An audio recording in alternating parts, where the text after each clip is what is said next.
વિદ્યાર્થી મિત્રો, સેમિકન્ડક્ટર ચેપ્ટરની અંદર હવે આપણે આગળની થિયરી તરફ જઈએ. આગળની થિયરી છે શુદ્ધ અર્ધવાહક, મતલબ ઇન્ટ્રિન્સિક સેમિકન્ડક્ટર. તો મિત્રો આપણે જાણીએ છીએ કે કાર્બન, સિલિકોન કે જર્મેનિયમ જેવા અર્ધવાહકો ડાયમંડ સ્ફટિક બંધારણ ધરાવે. ડાયમંડ સ્ફટિક બંધારણની અંદર કોઈ એક પરમાણુને આપણે સમઘનના કેન્દ્ર પર લઈએ તો બાકીના 4 પરમાણુ છે સમઘનના શિરોબિંદુ પર આવેલા હોય. હવે શિરોબિંદુ પર કેવી રીતના ગોઠવાયેલા હોય એ સમજવું હોય તો આપણે રૂમનું ઉદાહરણ લઈ લઈએ. માનો કે કોઈ એક પરમાણુ આપણે જે બેઠા છીએ રૂમના સેન્ટરમાં છે, તો બાકીના 4 પરમાણુમાંથી 2 પરમાણુ ઉપરના 2 ખૂણાઓ પર આ રીતના સામસામેના, અને બીજા 2 પરમાણુ છે નીચેના 2 ખૂણાઓ પર આમ. ખ્યાલ? આ ખૂણા ને પેલા ખૂણા ઉપર ખ્યાલ? એટલે 2 આમ, 2 આ રીતના ખૂણા ઉપર અને એક ક્યાં લીધો? સેન્ટર પર. આ આકૃતિની જેમ. હવે મિત્રો આપણે જાણીએ છીએ કે કાર્બન, સિલિકોન કે જર્મેનિયમ છે એ અર્ધવાહક પરમાણુની અંદર 4 વેલેન્સ ઇલેક્ટ્રોન આવેલા હોય. બરાબર? આથી ડાયમંડ સ્ફટિક બંધારણની અંદર કોઈ એક પરમાણુ 4 પાડોશી પરમાણુ સાથે એક ઇલેક્ટ્રોનની ભાગીદારી કરી અને સહસંયોજક બંધ બનાવે. અને ભાગીદારી થયેલા ઇલેક્ટ્રોન છે એ મુક્ત હોતા નથી, પરંતુ પરમાણુ સાથે જકડાયેલા હોય. ખ્યાલ? એટલે આ એક છે એ 4 પરમાણુ સાથે સહસંયોજક બંધથી જોડાયેલો હોય અને જે ઇલેક્ટ્રોન છે એ બંધની અંદર જકડાયેલા હશે. હવે આ ડાયમંડ સ્ફટિક બંધારણને આપણે વ્યવસ્થિત રીતે સમજવા માટે દ્વિપરિમાણમાં જોઈએ તો કંઈક આ પ્રમાણે મળે. આ તૂટક રેખા છે ને એ તમને હકીકતમાં સહસંયોજક બંધ દર્શાવે, અને લાલ કલરના ડોટ છે એ તમને સહસંયોજક બંધમાં જકડાયેલા ઇલેક્ટ્રોન દર્શાવે. વાસ્તવમાં આ જે પરિસ્થિતિ છે એ 0 કેલ્વિન તાપમાને છે. 0 કેલ્વિન તાપમાને કોઈ પણ પ્રકારની ઉર્જા ન હોય. ઉર્જા ન હોય એટલે બધા ઇલેક્ટ્રોન સહસંયોજક બંધમાં જકડાયેલા હોય, એટલે મુક્ત ઇલેક્ટ્રોન ન હોય એટલે અવાહક રહે. જ્યારે ઓરડાના તાપમાને ઉષ્મીય દોલનના લીધે કેટલાક સહસંયોજક બંધની અંદર ભંગાણ થાય, એટલે સહસંયોજક બંધ તૂટી જાય, એટલે બંધમાંથી ઇલેક્ટ્રોન છૂટો પડે એ મુક્ત ઇલેક્ટ્રોન મળ્યો. બરાબર ને? મુક્ત ઇલેક્ટ્રોન મળે એટલે એ વાહક બની જાય. ખ્યાલ આવ્યો? તો થિયરી આપણને પૂછે શુદ્ધ અર્ધવાહક અથવા ઇન્ટ્રિન્સિક સેમિકન્ડક્ટર સમજાવો, તો આપણે કઈ રીતના લખાય? તો ફરી એકવાર જોઈ લઈએ કે કાર્બન, સિલિકોન કે જર્મેનિયમ છે એ ડાયમંડ સ્ફટિક બંધારણ ધરાવે છે. ડાયમંડ સ્ફટિક બંધારણમાં કોઈ એક પરમાણુને આપણે સમઘનના કેન્દ્ર પર લઈએ તો બાકીના 4 પરમાણુ સમઘનના શિરોબિંદુ પર ગોઠવાયેલા હોય છે, જે આકૃતિમાં દર્શાવેલું છે. આગળ કાર્બન, સિલિકોન કે જર્મેનિયમ 4 વેલેન્સ ઇલેક્ટ્રોન ધરાવે. આથી ડાયમંડ સ્ફટિક બંધારણમાં દરેક પરમાણુ 4 પાડોશી પરમાણુ સાથે એક ઇલેક્ટ્રોનની ભાગીદારી કરી સહસંયોજક બંધથી જોડાય છે. બરાબર? ભાગીદારી થયેલા ઇલેક્ટ્રોન પરમાણુની આગળ પાછળ ગતિ કરે, એટલે કે પરમાણુ સાથે બંધિત હોય છે, એ મુક્ત હોતા નથી. આગળ કાર્બન, સિલિકોન કે જર્મેનિયમના બંધારણને દ્વિપરિમાણમાં દર્શાવીએ તો આકૃતિમાં દર્શાવ્યા પ્રમાણે મળે. અહીં તૂટક રેખા છે એ સહસંયોજક બંધ દર્શાવે, અને જે ટપકા છે એ બંધમાં આવેલા ઇલેક્ટ્રોન દર્શાવે છે. ખ્યાલ આવ્યો? અને આપણે આકૃતિ પરથી જોઈ શકીએ કે દરેક પરમાણુ 4 પાડોશી પરમાણુ સાથે જોડાયેલો છે, એવું તમે જોઈ શકો. હવે આગળ 0 કેલ્વિન તાપમાને બધા જ ઇલેક્ટ્રોન સહસંયોજક બંધની અંદર જકડાયેલા હોય, એટલે કોઈ મુક્ત ઇલેક્ટ્રોન હોતો નથી. આથી 0 કેલ્વિન તાપમાને શુદ્ધ અર્ધવાહક અવાહક તરીકે વર્તે. જ્યારે ઓરડાના તાપમાને ઉષ્મીય દોલનના લીધે કેટલાક સહસંયોજક બંધમાં ભંગાણ થાય. ખ્યાલ આવ્યો? આથી ઇલેક્ટ્રોન સહસંયોજક બંધમાંથી છૂટો પડે અને વિદ્યુત વહનમાં ભાગ લે. આથી ઓરડાના તાપમાને શુદ્ધ અર્ધવાહક છે એ વાહક તરીકે વર્તે છે. ક્લિયર? ખ્યાલ આવ્યો? એટલે આટલું તમારે લખવું પડે. ત્યાર પછીની થિયરી છે હોલ સંકલ્પના, જે આઈએમપી થિયરી છે મિત્રો. બરાબર? આ થિયરી ઘણીવાર પૂછાઈ ચૂકેલી છે. હોલ સંકલ્પનાની અંદર વાત કરીએ તો સૌપ્રથમ તમે આગળ જે વાત કરી 0 કેલ્વિન વાળી વાત કરવાની, કે 0 કેલ્વિન તાપમાને શુદ્ધ અર્ધવાહકના બધા જ ઇલેક્ટ્રોન સહસંયોજક બંધમાં જકડાયેલા હોય. આથી કોઈ મુક્ત ઇલેક્ટ્રોન હોતો નથી, અને આથી શુદ્ધ અર્ધવાહક 0 કેલ્વિન તાપમાને અવાહક તરીકે વર્તે છે. જ્યારે ઓરડાના તાપમાને કેટલાક સહસંયોજક બંધમાં ભંગાણ થાય, આથી ઇલેક્ટ્રોન સહસંયોજક બંધમાંથી છૂટો પડી જાય અને વિદ્યુત વહનમાં ભાગ લે. ઇલેક્ટ્રોન સહસંયોજક બંધમાંથી છૂટો પડવાના લીધે સહસંયોજક બંધમાં ઇલેક્ટ્રોનની જગ્યા ખાલી પડે. ખ્યાલ આવ્યો? ઇલેક્ટ્રોનની જગ્યા શું થાય? ખાલી પડે. દાખલા તરીકે જોઈએ, જો અહીંયા કદાચ સ્થાન 1 ની વાત કરીએ તો સ્થાન 1 પાસે પહેલા ઇલેક્ટ્રોન હતો. હવે ઇલેક્ટ્રોન અહીંથી નીકળી ગયો એટલે આ ઇલેક્ટ્રોન બહાર આવી ગયો. બરાબર? તો અહીંયા છે ઇલેક્ટ્રોનની જગ્યા શું થઈ? ખાલી થઈ. તો આ જે ખાલી સ્થાન છે ને એને હોલ કહેવાય. ખાલી સ્થાનને શું કહેવાય? હોલ. હોલ છે એ ધન વિદ્યુત ભારની જેમ વર્તે અને ઇલેક્ટ્રોનને આકર્ષવાની વૃત્તિ ધરાવે. જો બીજી કોઈ જગ્યાએ સહસંયોજક બંધમાં ભંગાણ થાય તો ત્યાંથી છૂટો પડેલો ઇલેક્ટ્રોન આ હોલની અંદર ગોઠવાશે, કારણ કે ઇલેક્ટ્રોનને ખેંચે. એટલે માનો કે કોઈ જગ્યાએ ભંગાણ થયું, માનો કે સ્થાન 2 પાસે બંધ તૂટ્યો, તો ત્યાંથી છૂટો પડેલો ઇલેક્ટ્રોન સ્થાન 1 માં ગોઠવાઈ જાય, એટલે હોલ પૂરાઈ જાય પાછો, એવું તમે કહી શકો. આ થઈ હોલ સંકલ્પના. એકદમ સિમ્પલ વે ઉપર ચર્ચા કરવાની, બરાબર? ફરીવાર બોલ દો. 0 કેલ્વિન તાપમાને શુદ્ધ અર્ધવાહકની અંદર બધા જ ઇલેક્ટ્રોન સહસંયોજક બંધમાં જકડાયેલા હોય. આથી કોઈ મુક્ત ઇલેક્ટ્રોન આવેલા હોતા નથી. આથી 0 કેલ્વિન તાપમાને શુદ્ધ અર્ધવાહક અવાહક તરીકે વર્તે છે. જ્યારે આગળ વધીએ, ઓરડાના તાપમાને ઉષ્મીય દોલનના લીધે કેટલાક સહસંયોજક બંધમાં ભંગાણ થાય, બરાબર? આથી ઇલેક્ટ્રોન સહસંયોજક બંધમાંથી છૂટો પડે અને વિદ્યુત વહનમાં ભાગ લે. એટલે આ ઇલેક્ટ્રોન જે છૂટો પડ્યો એ વિદ્યુત વહનમાં ભાગ લેશે. આ ઉપરાંત આગળ વધવાનું, સહસંયોજક બંધમાંથી ઇલેક્ટ્રોન છૂટો પડી જવાથી સહસંયોજક બંધમાં ઇલેક્ટ્રોનની જગ્યા ખાલી પડે. આ ખાલી જે જગ્યા પડી એને શું કહેવાય? હોલ કહેવાય. ખ્યાલ આવ્યો તમારે? આ હોલ થઈ ગયો તમારો. આગળ વધીએ આપણે. અહીંયા હોલ છે એ ધન વિદ્યુત ભારની જેમ વર્તે અને ઇલેક્ટ્રોનની આકર્ષવાની વૃત્તિ ધરાવે. જો બીજા કોઈ સહસંયોજક બંધમાં ભંગાણ થાય તો ત્યાંથી છૂટો પડેલો ઇલેક્ટ્રોન આ હોલની અંદર ગોઠવાય. ખ્યાલ આવ્યો? એટલે આ થઈ હોલ સંકલ્પના. પૂછે તો આટલું તમારે લખવું પડે, આકૃતિ દોરવી પડે. હવે અર્ધવાહકમાં વિદ્યુતનું વહન કઈ રીતના થાય એ આપણે સમજીએ. મિત્રો, આપણે જાણીએ છીએ કે સુવાહક પદાર્થની અંદર વિદ્યુતનું વહન મુક્ત ઇલેક્ટ્રોન વડે થાય, પરંતુ અર્ધવાહકો એક વિશિષ્ટ પ્રકારનો ગુણધર્મ ધરાવે જેમાં વિદ્યુતનું વહન ઇલેક્ટ્રોન ઉપરાંત હોલ વડે પણ થાય છે. હવે કેવી રીતના જરા સમજીએ. તો માની લઈએ કે ભાઈ આકૃતિમાં દર્શાવ્યા પ્રમાણે સ્થાન 1 પાસે હોલ છે, એટલે મતલબ સ્થાન 1 પાસે સહસંયોજક બંધ તૂટી ગયો હતો, એમાંથી ઇલેક્ટ્રોન મુક્ત થઈ ગયો હતો. આ મુક્ત ઇલેક્ટ્રોન છે અને અહીંયા હોલ ઉત્પન્ન થયેલો હતો, બરાબર? અને સ્થાન 2 પાસે સહસંયોજક બંધમાં ભંગાણ થાય, આથી અહીંયાથી જે ઇલેક્ટ્રોન મુક્ત થયો એ બરાબર સ્થાન 1 પાસે આવેલા હોલમાં ગોઠવાય. એટલે ઇલેક્ટ્રોન કઈ બાજુ ગયો? તો સ્થાન 2 થી સ્થાન 1 તરફ, બરાબર? એટલે સ્થાન 1 પાસે ઇલેક્ટ્રોનની જે ખાલી જગ્યા હતી એ હવે ભરાઈ ગઈ. ખ્યાલ આવ્યો? જો ઇલેક્ટ્રોન ક્યાં ગયો? તો સ્થાન 2 પાસે બંધનમાં હતો, હવે ક્યાં આવ્યો? તો સ્થાન 1 પાસે પાછો બંધનમાં આવી ગયો. એટલે આ ઇલેક્ટ્રોન પહેલા પણ બંધિત હતો અને પછી પણ બંધિત છે. એટલે એવું કહી શકે બંધિત ઇલેક્ટ્રોન ક્યાં ગયો? તો સ્થાન 2 થી સ્થાન 1 તરફ. હવે બીજી બાજુ વિચારો, પહેલા હોલ ક્યાં હતો? તો સ્થાન 1 પાસે. હવે હોલ ક્યાં છે? સ્થાન 2 પાસે. તો હોલ કઈ બાજુ આવ્યો? વિચારો. તો હોલ આવ્યો તમારે સ્થાન 1 થી સ્થાન 2 તરફ. ખ્યાલ આવ્યો? હવે આ જે ઇલેક્ટ્રોન છે એ મુક્ત ઇલેક્ટ્રોન નથી. આજે પ્રક્રિયામાં મુક્ત ઇલેક્ટ્રોને કોઈ ભાગ નથી ભજવ્યો. મુક્ત ઇલેક્ટ્રોન તો આ રહ્યો, બરાબર? આ પ્રક્રિયા થઈ એમાં મુક્ત ઇલેક્ટ્રોનનો કોઈ રોલ નથી. આ જે ઇલેક્ટ્રોન ફરે છે એ તો બંધિત ઇલેક્ટ્રોન છે. તો વાસ્તવમાં મુક્ત ઇલેક્ટ્રોનની ગતિ અલગ બાબત છે ને બંધિત ઇલેક્ટ્રોનની ગતિ અલગ છે. તો બંધિત ઇલેક્ટ્રોનની ગતિને મુક્ત ઇલેક્ટ્રોનની ગતિથી અલગ કરવા માટે બંધિત ઇલેક્ટ્રોનની ગતિને હોલની ગતિ સ્વરૂપે દર્શાવવામાં આવે. બંધિત ઇલેક્ટ્રોનની ગતિને કોની ગતિ સ્વરૂપે? હોલની ગતિ સ્વરૂપે દર્શાવવામાં આવે છે. ખ્યાલ આવ્યો? તો અર્ધવાહકમાં 2 પ્રકારે વિદ્યુતનું વહન થાય, એક મુક્ત ઇલેક્ટ્રોન દ્વારા અને બીજું કોના વડે? બંધિત ઇલેક્ટ્રોન દ્વારા, બરાબર? પણ બંધિત ઇલેક્ટ્રોનની ગતિને આપણે હોલની ગતિ સ્વરૂપે પણ વર્ણવી શકીએ. તો શુદ્ધ અર્ધવાહકની અંદર તમારે વિદ્યુત પ્રવાહ 2 કારણોથી મળે, મુક્ત ઇલેક્ટ્રોનના લીધે અને હોલના લીધે. તો આ બંનેનો સરવાળો કરો એટલે કુલ પ્રવાહ થઈ જાય. ખ્યાલ આવે ને? તમારે આમાં કઈ નવું તો કઈ છે નહીં.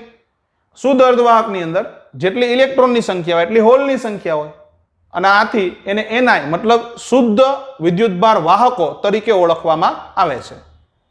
ખ્યાલ આવ્યો કે તમારે? કારણ કે જો બંધ તૂટે એટલે જેટલા ઇલેક્ટ્રોન ઉત્પન્ન થયા એટલા જ હોલ ઉત્પન્ન થવાના છે. આથી આપણે એમ કહી શકીએ ઇલેક્ટ્રોનની સંખ્યા અને હોલની સંખ્યા બંને કેવી હશે? સમાન હશે. ક્લિયર? તો થિયરી પૂછાય અર્ધવાહકમાં વિદ્યુત વહન, તો આપણે શું કરવાનું? કે આકૃતિ દોરવાની. આકૃતિ દોર્યા પછી વર્ણન શરૂ કરવાનું કે આકૃતિમાં દર્શાવ્યા પ્રમાણે ધારો કે સ્થાન 1 પાસે હોલ છે અને સ્થાન 2 પાસે સહસંયોજક બંધમાં ભંગાણ થાય, આથી ત્યાંથી છૂટો પડેલો ઇલેક્ટ્રોન સ્થાન 1 પાસે ગોઠવાય. તો ઇલેક્ટ્રોન સ્થાન 2 થી સ્થાન 1 પર આવ્યો કહેવાય. બીજી બાજુ જો વિચાર કરીએ તો પહેલા હોલ સ્થાન 1 પાસે હતો, બરાબર, અને કૂદકો માર્યા પછી હોલ છે એ સ્થાન 2 પાસે છે, એટલે હોલ છે એ સ્થાન 1 થી સ્થાન 2 તરફ ગયો એમ કહેવાય. ખ્યાલ આવ્યો કે તમારે? વાસ્તવમાં સ્થાન 2 પાસેથી છૂટો પડેલો ઇલેક્ટ્રોન સ્થાન 1 પાસે આવી પાછો બંધનમાં જ આવી જાય, આથી આ ઇલેક્ટ્રોનને બંધિત ઇલેક્ટ્રોન કહેવાય. હવે આ જે બંધિત ઇલેક્ટ્રોનની ગતિ છે એમાં મુક્ત ઇલેક્ટ્રોનની ગતિ કોઈ ભાગ ભજવતી નથી. ખ્યાલ? બંધિત ઇલેક્ટ્રોનની ગતિને મુક્ત ઇલેક્ટ્રોનની ગતિથી અલગ રીતે દર્શાવવા માટે બંધિત ઇલેક્ટ્રોનની ગતિને હોલની ગતિના સ્વરૂપમાં દર્શાવવામાં આવે છે. એમ કરીને આગળ લખવાનું સીધું અહીંયા, બરાબર. આથી શુદ્ધ અર્ધવાહકમાં મુક્ત ઇલેક્ટ્રોનના લીધે મળતા પ્રવાહને I વડે દર્શાવીએ અને હોલના ગતિના લીધે મળતા પ્રવાહને IH વડે દર્શાવીએ તો કુલ પ્રવાહ આટલો મળે. શુદ્ધ અર્ધવાહકમાં ઇલેક્ટ્રોનની સંખ્યા અને હોલની સંખ્યા, બરાબર, એ સમાન હોય, જેને NI કહેવાય. NI છે શુદ્ધ વિદ્યુતભાર વાહકોની સંખ્યા. ખ્યાલ? હવે અર્ધવાહક માટે ઉર્જા સ્તર દોરીએ તો 0 કેલ્વિન તાપમાને બધા જ ઇલેક્ટ્રોન વેલેન્સ બેન્ડની અંદર આવેલા હોય, એટલે બધા ઇલેક્ટ્રોન છે એ વેલેન્સ બેન્ડમાં જકડાયેલા હોય. આથી કંડક્શન બેન્ડમાં કોઈ ઇલેક્ટ્રોન આવેલો હોતો નથી, અને કંડક્શન બેન્ડમાં ઇલેક્ટ્રોન ન હોય એટલે ખબર પડે કે મુક્ત ઇલેક્ટ્રોન નથી. આથી 0 કેલ્વિન તાપમાને શુદ્ધ અર્ધવાહક છે એ અવાહક તરીકે વર્તે. જ્યારે બીજી બાજુ ઓરડાના તાપમાને કેટલાક ઇલેક્ટ્રોન વેલેન્સ બેન્ડમાંથી કંડક્શન બેન્ડમાં સંક્રાંતિ કરે, આથી વેલેન્સ બેન્ડમાં હોલ ઉત્પન્ન થાય. અહીંથી ઇલેક્ટ્રોન છટકો એટલે વેલેન્સ બેન્ડમાં શું ઉત્પન્ન થયું? હોલ, બરાબર, ને કંડક્શન બેન્ડમાં મુક્ત ઇલેક્ટ્રોન મળે છે, બરાબર ને. આથી વેલેન્સ બેન્ડમાં હોલના લીધે અને કંડક્શન બેન્ડમાં મુક્ત ઇલેક્ટ્રોન બંનેના લીધે વિદ્યુતનું વહન શક્ય બને છે. તો આ થઈ તમારી થિયરી, બરાબર. કઈ કઈ થિયરીનો અભ્યાસ કર્યો આપણે? તો શુદ્ધ અર્ધવાહક, હોલ સંકલ્પના, અર્ધવાહકમાં વિદ્યુત વહન અને અર્ધવાહક માટે ઉર્જા સ્તર. મેં આ 0 કેલ્વિન તાપમાનની પરિસ્થિતિ એ એક જ આકૃતિ દોરી, તમારે વાસ્તવમાં 2 આકૃતિ દોરવી પડે. 0 કેલ્વિન તાપમાને બધા ઇલેક્ટ્રોન વેલેન્સ બેન્ડમાં હોય એ, અને ત્યાર પછી ઓરડાના તાપમાને એકાદ 2 ઇલેક્ટ્રોન ઉપર ને આ 2 હોલ દર્શાવી દેવાના. ખ્યાલ આવ્યો તમારે? એ પ્રમાણનું કરીને તમે આગળ વધી શકો. ચેપ્ટરની અત્યાર સુધીની હિસ્ટ્રી જો તમને એમ જ લાગશે કે આખું થિયોરેટિકલ જ છે, ને વાસ્તવમાં આખું ચેપ્ટર થિયોરેટિકલ છે. હા, તૈયાર કરવામાં આપણે ધ્યાન આપવું પડે એવું છે. રેડી? બોર્ડ પરથી જોઈ બરાબર એકવાર વિચારી લેવું, પછી તમને જે પેમ્પલેટ આપ્યું એમાંથી એકવાર વાંચી લેવું.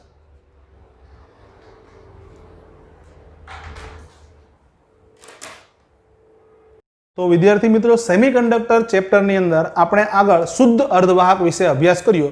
હવે આપણે જોવાના છીએ અશુદ્ધ અર્ધવાહક, જેને ઇંગ્લિશમાં કહેવાય એક્સ્ટ્રિન્સિક સેમિકન્ડક્ટર. તો મિત્રો, આપણે આગળના ટોપિકની અંદર જોયું કે શુદ્ધ અર્ધવાહકો છે એ 0 કેલ્વિન તાપમાને અવાહક હોય. કારણ શું હતું? કે 0 કેલ્વિન તાપમાને બધા જ વેલેન્સ ઇલેક્ટ્રોન સહસંયોજક બંધમાં જકડાયેલા હોય, એટલે એક પણ મુક્ત ઇલેક્ટ્રોન હોતો નથી, આથી અવાહક હોય. પણ ઓરડાના તાપમાને ઉષ્મીય દોલનના લીધે કેટલાક સહસંયોજક બંધમાં ભંગાણ થાય, આથી સહસંયોજક બંધમાંથી ઇલેક્ટ્રોન મુક્ત થાય અને વિદ્યુત વહનમાં ભાગ લે, એટલે ઓરડાના તાપમાને વાહક બની જાય. તો એ વિધાન ઉપરથી આપણે એમ કહી શકીએ કે કોઈ પણ શુદ્ધ અર્ધવાહકની વાહકતા છે એ તાપમાન પર આધારિત હોય. પણ મિત્રો, ઓરડાના તાપમાને શુદ્ધ અર્ધવાહકની વાહકતા ખૂબ ઓછી હોય, આથી શુદ્ધ અર્ધવાહકો વડે કોઈ પણ ઇલેક્ટ્રોનિક સાધનો બનાવી શકાય નહીં. ખ્યાલ આવ્યો કે તમારે? વાહકતા ઓછી હોય તો ઇલેક્ટ્રોનિક સાધનોમાં એ કંઈ કામ ન આવે. પણ જો શુદ્ધ અર્ધવાહકમાં યોગ્ય પ્રમાણમાં અશુદ્ધિ ઉમેરે, યોગ્ય પ્રમાણ કેટલું? તો 10 લાખે અમુક કણ, એટલે પાર્ટ પર મિલિયન એમ તમે કહી શકો. એટલે અશુદ્ધિનું પ્રમાણ છે એ બહુ ઓછું રાખવાનું, 10 લાખે 5-7 કણ એ રીતના પ્રમાણ રાખવાનું, બરાબર. શુદ્ધ અર્ધવાહકમાં યોગ્ય પ્રમાણમાં અશુદ્ધિ ઉમેરવામાં આવે તો તેની વાહકતાના ગુણધર્મમાં મોટો ફેરફાર થાય, બરાબર. તો અશુદ્ધિ ઉમેરવાની આ જે પ્રક્રિયા છે એને ડોપિંગ તરીકે ઓળખવામાં આવે, અને અશુદ્ધિ પરમાણુને ડોપન્ટ તરીકે ઓળખવામાં આવે. તો આજે અશુદ્ધિ પરમાણુ ઉમેર્યા એ કાંઈ ગમે તેવા હોય તો ચાલવાના નથી. અશુદ્ધિ પરમાણુના અમુક લક્ષણો હોવા જોઈએ. અશુદ્ધિ પરમાણુ કેવો હોવો જોઈએ? કે અશુદ્ધિ પરમાણુ મૂળ સ્ફટિક બંધારણને વિકૃત ન કરવો જોઈએ. આ ઉપરાંત અશુદ્ધિ પરમાણુનું કદ એ અર્ધવાહક પરમાણુના કદ જેટલું હોવું જોઈએ. તો સામાન્ય રીતે શુદ્ધ અર્ધવાહકની અંદર બે પ્રકારની અશુદ્ધિ ઉમેરવામાં આવે. એક છે પેન્ટાવેલેન્ટ અશુદ્ધિ, બીજી છે ટ્રાયવેલેન્ટ અશુદ્ધિ. પેન્ટાવેલેન્ટ એટલે મતલબ એમાં 5 વેલેન્સ ઇલેક્ટ્રોન આવેલા હોય અને ટ્રાયવેલેન્ટ એટલે એમાં 3 વેલેન્સ ઇલેક્ટ્રોન આવેલા હોય. તો પેન્ટાવેલેન્ટ અશુદ્ધિના નામ કંઈક આ પ્રમાણે: ફોસ્ફરસ, આર્સેનિક, એન્ટીમની. અને ટ્રાયવેલેન્ટમાં બોરોન, એલ્યુમિનિયમ, ગેલિયમ અને ઇન્ડિયમ. તો આ થઈ શુદ્ધ અર્ધવાહકમાંથી અશુદ્ધ અર્ધવાહક કેવી રીતના મળે એના વિશેની થોડીક બેઝિક સમજણ. બરાબર, ફરીવાર બોર્ડ પર જોઈ લઈએ. તો શુદ્ધ અર્ધવાહકની વાહકતા તાપમાન પર આધાર રાખે. 0 કેલ્વિન અને ઓરડાના તાપમાન વાળી વાત એના પરથી આપણે સમજ્યા. ઓરડાના તાપમાને શુદ્ધ અર્ધવાહકની વાહકતા ઘણી ઓછી હોય. આથી શુદ્ધ અર્ધવાહક વડે કોઈ અગત્યના ઇલેક્ટ્રોનિક સાધનો બનાવી શકાય નહીં. શુદ્ધ અર્ધવાહકમાં અશુદ્ધિ ઉમેરો તો આપણને અશુદ્ધ અર્ધવાહક મળે. અર્ધવાહકમાં અશુદ્ધિ ઉમેરવાથી વાહકતાના ગુણધર્મોમાં મોટો ફેરફાર થાય અને શુદ્ધ અર્ધવાહકમાં અશુદ્ધિ ઉમેરવાની પ્રક્રિયાને શું કહેવાય? તો ડોપિંગ કહેવાય. અને અશુદ્ધિ પરમાણુને ડોપેન્ટ કહેવાય. આ ડોપેન્ટ કેવા હોવા જોઈએ? તો શુદ્ધ અર્ધવાહકના સ્ફટિક બંધારણને વિકૃત ન કરે એવા. આ ઉપરાંત અશુદ્ધિ પરમાણુનું કદ અર્ધવાહક પરમાણુના કદ જેટલું થાય. એ પ્રકારે સિલેક્ટ કરવાના. અશુદ્ધિ મુખ્યત્વે બે પ્રકારની ઉમેરવામાં આવે. એક તો પેન્ટાવેલેન્ટ અશુદ્ધિ, ફોસ્ફરસ, આર્સેનિક, એન્ટીમની વગેરે. અને બીજી છે ટ્રાયવેલેન્ટ અશુદ્ધિ, જેમ કે બોરોન, એલ્યુમિનિયમ, ગેલિયમ, ઇન્ડિયમ વગેરે વગેરે. આ પ્રકારે બે પ્રકારની અશુદ્ધિ ઉમેરવામાં આવે. ક્લિયર? હવે જો આપણે શુદ્ધ અર્ધવાહકની અંદર પેન્ટાવેલેન્ટ અશુદ્ધિ ઉમેરો તો શું થાય એના વિશે જોઈએ. જો શુદ્ધ અર્ધવાહક એની અંદર પેન્ટાવેલેન્ટ અશુદ્ધિ ઉમેરવામાં આવે ને તો અશુદ્ધિ પરમાણુ યજમાન પરમાણુ એટલે અર્ધવાહક પરમાણુની જગ્યાએ ગોઠવાઈ જાય. આ આકૃતિની જેમ કે અર્ધવાહક પરમાણુ એટલે +4 એ બધા અર્ધવાહક પરમાણુ છે. એમાં 5 વેલેન્સ ઇલેક્ટ્રોન ધરાવતો પેન્ટાવેલેન્ટ પરમાણુ ઉમેરીએ, બરાબર, તો એ અર્ધવાહક પરમાણુની જગ્યાએ ગોઠવાય એટલે ગોઠવાઈ ગયો. હવે પેન્ટાવેલેન્ટ પરમાણુના 5 વેલેન્સ ઇલેક્ટ્રોનમાંથી 4 વેલેન્સ ઇલેક્ટ્રોન જે સહસંયોજક બંધ બનાવવામાં વપરાય અને 5મો ઇલેક્ટ્રોન વધારાના ઇલેક્ટ્રોન તરીકે સ્ફટિકને પ્રાપ્ત થાય. હવે આ જે ઇલેક્ટ્રોન છે મિત્રો એ મુક્ત હોતો નથી. બરાબર, એ મુક્ત નથી, પણ એને બહુ ઓછી ઉર્જા આપો ને તો એ મુક્ત થઈ જાય. હવે કેમ મુક્ત નથી? તો આપણે સરળતાથી સમજી શકીએ કે અહીંયા 4 ઇલેક્ટ્રોન વપરાઈ ગયા છે. આ ઇલેક્ટ્રોન વધારાનો ઇલેક્ટ્રોન છે, મતલબ આટલો જે પરમાણુ વધ્યો એ હવે આયન હશે હકીકતમાં, ધન આયન, કારણ કે એક ઇલેક્ટ્રોન અલગ છે ને, એટલે આ ધન આયન તરીકે વર્તે. એટલે એ આને ખેંચી રાખે આકર્ષણના કારણે. એને બહુ ઓછી ઉર્જા આપો ને તો એ મુક્ત થઈ જાય. ઉદાહરણ તરીકે સિલિકોનના સ્ફટિકમાં અશુદ્ધિ પરમાણુમાંથી ઇલેક્ટ્રોનને મુક્ત કરવો હોય ને તો 0.05 ઇલેક્ટ્રોન વોલ્ટ ઉર્જા આપવી પડે. અને જર્મેનિયમમાં અશુદ્ધિ પરમાણુમાંથી ઇલેક્ટ્રોનને મુક્ત કરવો હોય તો માત્ર 0.01 ઇલેક્ટ્રોન વોલ્ટ ઉર્જા આપવી પડે. આ ઉર્જા તો બહુ ઓછી કહેવાય. ખ્યાલ? એટલી ઉર્જા તો ઓરડાના તાપમાને મળી જાય. ખ્યાલ? આથી આ ઇલેક્ટ્રોન ઓરડાના તાપમાને તો મુક્ત છે એમ જ કહી શકાય. તો આમ અશુદ્ધિ પરમાણુ છે એ મૂળ સ્ફટિકને વધારાના ઇલેક્ટ્રોનનું શું કરે? દાન કરે. ખ્યાલ? આથી આ પ્રકારની પેન્ટાવેલેન્ટ અશુદ્ધિને ડોનર અશુદ્ધિ કહેવાય. કઈ અશુદ્ધિ કહેવાય? ડોનર. ખ્યાલ કે તમારે? આ ઉપરાંત ઉષ્મીય ગતિના લીધે પણ કેટલાક સહસંયોજક બંધ તૂટે, ઇલેક્ટ્રોન અને હોલના જોડકા ઉત્પન્ન થાય. પરંતુ ઉષ્મીય ગતિના લીધે ઉત્પન્ન થતા ઇલેક્ટ્રોન અને હોલની સંખ્યા કરતા અશુદ્ધિ વડે મળતા ઇલેક્ટ્રોનની સંખ્યા ઘણી વધારે હોય. આથી આ પ્રકારના અર્ધવાહક જે બનશે, અશુદ્ધ અર્ધવાહક જે બનશે, એની અંદર ઇલેક્ટ્રોન મેજોરિટી હશે અને હોલ છે એ માઇનોરિટી હશે. ખ્યાલ આવી ગયો કે તમારે? સમજ પડે? ફરી વાર એકવાર થિયરી ઉપર નજર ફેરવી લઈએ. શું કહે છે? જો n પ્રકારના અર્ધવાહક, બરાબર, આ n પ્રકારના અર્ધવાહક કહેવાય, એના વિશે જોઈએ. તો શુદ્ધ અર્ધવાહકમાં પેન્ટાવેલેન્ટ અશુદ્ધિ ઉમેરવામાં આવે તો યજમાન પરમાણુના સ્થાને ગોઠવાય. બરાબર. આગળ અશુદ્ધિના 4 વેલેન્સ ઇલેક્ટ્રોન છે સહસંયોજક બંધ બનાવવામાં વપરાઈ જાય અને 5મો ઇલેક્ટ્રોન વધારાના ઇલેક્ટ્રોન તરીકે સ્ફટિકને મળે. હવે આ 5મો ઇલેક્ટ્રોન છે એ મુક્ત નથી, એ જનક પરમાણુ સાથે નબળી રીતે બંધાયેલો હોય. કેવી રીતના બંધાયેલો હોય? નબળી રીતે. હવે આ 5મા ઇલેક્ટ્રોન એટલે આ જે ઇલેક્ટ્રોન છે ને ખૂબ જ ઓછી ઉર્જા આપવામાં આવે, બરાબર, તો પણ એ મુક્ત થઈ જાય. ઉદાહરણ તરીકે સિલિકોનમાંથી ઇલેક્ટ્રોનને મુક્ત કરવા માટે, બરાબર, 0.05 ઇલેક્ટ્રોન વોલ્ટ ઉર્જા આપવી પડે. અને જર્મેનિયમનો સ્ફટિક હોય તો એમાં અશુદ્ધિ પરમાણુમાંથી ઇલેક્ટ્રોનને મુક્ત કરવા માટે 0.01 ઇલેક્ટ્રોન વોલ્ટ ઉર્જા આપવી પડે. બરાબર, આગળ વધીએ તો આ રીતે અશુદ્ધિ પરમાણુ યજમાન સ્ફટિકને કોનું દાન કરે? તો ઇલેક્ટ્રોનનું દાન કરે. આથી આ પ્રકારની અશુદ્ધિને કઈ અશુદ્ધિ કહેવાય? તો ડોનર અશુદ્ધિ તરીકે ઓળખવામાં આવે. આ પ્રકારના અર્ધવાહકમાં મેજોરિટી ચાર્જ કેરિયર તરીકે ઇલેક્ટ્રોન ને માઇનોરિટી તરીકે હોલ આવેલા હોય. બરાબર, વચ્ચે ઉષ્મીય દોલનની વાત પણ આપણે કરી શકીએ કે ઉષ્મીય દોલનોના કારણે ઇલેક્ટ્રોન અને હોલના જે જોડકા મળે એની સંખ્યા કરતાં અશુદ્ધિ વડે મળતા ઇલેક્ટ્રોનની સંખ્યા ઘણી વધારે હોય. આથી મેજોરિટી ચાર્જ કેરિયર તરીકે ઇલેક્ટ્રોન અને માઇનોરિટી તરીકે હોલ મળે. ક્લિયર? હવે જો આ પ્રકારના અર્ધવાહકમાં ઇલેક્ટ્રોનની સંખ્યા કેવી હોય? તો વધારે હોય. હવે ઇલેક્ટ્રોન ઋણ વિદ્યુતભાર ધરાવે તો એના ઉપરથી આને n પ્રકારનો અર્ધવાહક કહેવાય. બરાબર, બીજી બાજુ જોઈએ. ચાલો હવે જો ઉર્જા સ્તર દોરીએ n પ્રકારના અર્ધવાહક માટે ઉર્જા સ્તર, તો 0 કેલ્વિન તાપમાને વેલેન્સ બેન્ડ સંપૂર્ણ ભરાયેલો હશે. અશુદ્ધિ પરમાણુના દરેક ઉર્જા સ્તરની અંદર એક એક ઇલેક્ટ્રોન આવેલો હશે. n પ્રકારના અર્ધવાહકમાં અશુદ્ધિ પરમાણુના ઉર્જા સ્તર કન્ડક્શન બેન્ડની નજીક હોય. બરાબર, આ ક્યારની વાત કરું છું? તો 0 કેલ્વિન તાપમાને અશુદ્ધિ પરમાણુના દરેક ઉર્જા સ્તરમાં એક એક ઇલેક્ટ્રોન આવેલો હોય. આ ઉપરાંત વેલેન્સ બેન્ડ સંપૂર્ણ ભરાયેલો હોય.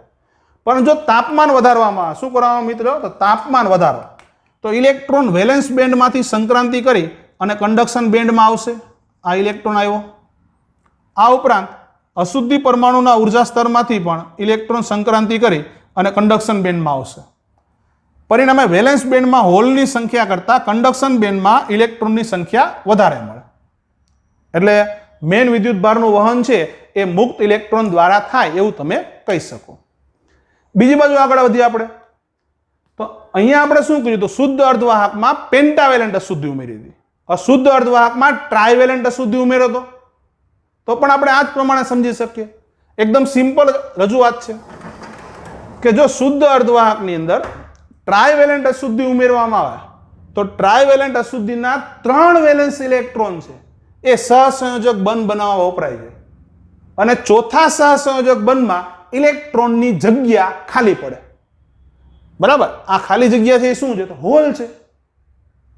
બરાબર, તો આમ શું કહેવાય કે આમ અશુદ્ધિ પરમાણુએ યજમાન સ્ફટિકને હોલનું દાન કર્યું. કોનું દાન કર્યું? હોલ. અને હોલ ઇલેક્ટ્રોન સ્વીકારવાની વૃત્તિ ધરાવે. આથી ટ્રાયવેલેન્ટ અશુદ્ધિને એક્સેપ્ટર અશુદ્ધિ કહેવાય, સ્વીકારનાર અશુદ્ધિ. બરાબર, આ એક્સેપ્ટર અશુદ્ધિ કહેવાય. અને હોલ છે એ ધન વિદ્યુત ભારની જેમ વર્તે, એ પણ આપણને ખબર છે. કોની જેમ વર્તે? ધન વિદ્યુત ભારની. હકીકતમાં હોલ પર વિદ્યુત ભાર ન હોય પણ ધન વિદ્યુત ભારની જેમ વર્તે છે. ખ્યાલ આવ્યો તમારે? તો ધન એટલે પોઝિટિવના શબ્દો પરથી આ પ્રકારનો અર્ધવાહક છે ને p પ્રકારના અર્ધવાહક તરીકે ઓળખવામાં આવે. અહીંયા મેજોરિટી ચાર્જ કેરિયર તરીકે હોલ અને માઇનોરિટી ચાર્જ કેરિયર તરીકે મુક્ત ઇલેક્ટ્રોન આવેલા હોય. જો ઉર્જા સ્તરોની આપણે વાત કરીએ તો પેલા 0 કેલ્વિન તાપમાને, તો 0 કેલ્વિન તાપમાને વેલેન્સ બેન્ડ એ ઇલેક્ટ્રોન વડે ભરાયેલો હોય. બરાબર, અને કન્ડક્શન બેન્ડ સંપૂર્ણ ખાલી હોય. આ ઉપરાંત અશુદ્ધિ પરમાણુના ઉર્જા સ્તર p પ્રકારના અર્ધવાહકમાં વેલેન્સ બેન્ડની નજીક હોય, n પ્રકારના અર્ધવાહકમાં કન્ડક્શનની નજીક હોય અને p પ્રકારના અર્ધવાહકમાં કોની નજીક હોય? વેલેન્સની. અને અશુદ્ધિ પરમાણુના ઉર્જા સ્તરમાં અહીંયા હોલ આવેલો હોય. n પ્રકારના અર્ધવાહકમાં અશુદ્ધિ પરમાણુના ઉર્જા સ્તરમાં શું આવ્યો હોય? તો ઇલેક્ટ્રોન. અહીંયા શું આવ્યું હોય? હોલ. હવે તાપમાન વધે ને તો ઇલેક્ટ્રોન વેલેન્સ બેન્ડમાંથી કન્ડક્શન બેન્ડમાં જાય. આથી કન્ડક્શન બેન્ડમાં આપણે ઇલેક્ટ્રોન મળે, વેલેન્સ બેન્ડમાં હોલ મળે. આ ઉપરાંત ઇલેક્ટ્રોન વેલેન્સ બેન્ડમાંથી અશુદ્ધિ પરમાણુના ઉર્જા સ્તરમાં પણ જશે, એટલે અહીંયા પણ ઇલેક્ટ્રોન આવશે. તો જોઈ શકો તમે વેલેન્સ બેન્ડમાં કેટલા હોલ મળ્યા? તો કે 2. અને કન્ડક્શન બેન્ડમાં એક જ ઇલેક્ટ્રોન મળ્યો. એટલે કન્ડક્શન બેન્ડમાં ઇલેક્ટ્રોનની સંખ્યા કરતાં વેલેન્સ બેન્ડમાં હોલની સંખ્યા વધારે હોય. ખ્યાલ આવ્યો? આ રીતના સમજી શકો. બાકી વાંચીને તૈયાર કરો, એકવાર સિક્વન્સ બરાબર તૈયાર કરો એટલે આ થિયરી તમારી એકદમ મોઢે થઈ જેવી છે. n પ્રકારના અર્ધવાહક અને p પ્રકારના અર્ધવાહક બંને એકબીજાની કોપી જ છે. બરાબર, બંને એકબીજાની શું છે? કોપી જ છે. જો અહીંયા સમજી શકો તમે. અહીંયા એમાં કંઈ નવું કંઈ છે નહીં. બરાબર, એકવાર શાંતિથી જોઈ અને પછી પેમ્પલેટ તમને આપ્યું છે એની અંદરથી એક વખત રીડ કરીને લખી નાખજો તો તૈયાર થશે. આ થિયરી n પ્રકારના અર્ધવાહક, p પ્રકારના અર્ધવાહક આ મોસ્ટ ઇમ્પોર્ટન્ટ થિયરીમાંની થિયરી છે. બરાબર, એટલે બરાબર તૈયાર કરવી 3 માર્કની અંદર અથવા 2 માર્કની છે. તો પહેલું કામ બોર્ડ પરથી એક વખત વાંચી અને એવું લાગે તો બુકમાં, રફ બુકમાં લખવું અને પછી તમને પેમ્પલેટ આપ્યું છે એ પેમ્પલેટમાંથી ફેર બુકની અંદર ઉતારી લેવું. ચાલો.